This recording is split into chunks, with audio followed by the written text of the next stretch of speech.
The luxury flats are going up, but for those on low incomes, the queue for a place to live shows no sign of going down.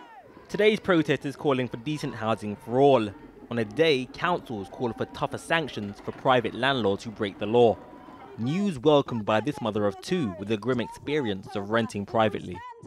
Having an overflowing drain, a rat that's literally as big as that, just running past your foot, you're too scared to go out into the garden.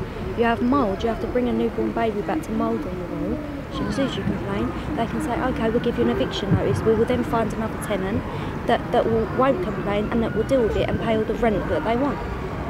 As you can see, housing is still the major political challenge of the day. But the housing crisis is more complex than good tenants and bad landlords. So what did the recommendations ask for? Firstly, new sentencing guidelines for Housing Act offences. Secondly, a blacklist for persistent offenders. And a more consistent use of fines.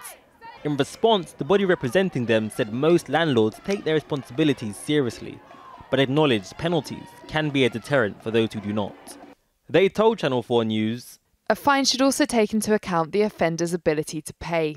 It's counterproductive for a fine to leave them without enough to carry out the work that's required. It still doesn't address the main issue, which is that rents are just skyrocketing, they're out of control. And unless there's realistic rent controls, then ordinary people just can't afford decent housing. I think it's about working with landlords and with local authorities to make sure that we've got workable solutions. That means that the landlords feel empowered, that they can actually look after their properties and we can all work together. And that's the challenge. Now, with man of the moment Jeremy Corbyn making housing his first priority, where and how we live is an issue that's marching on.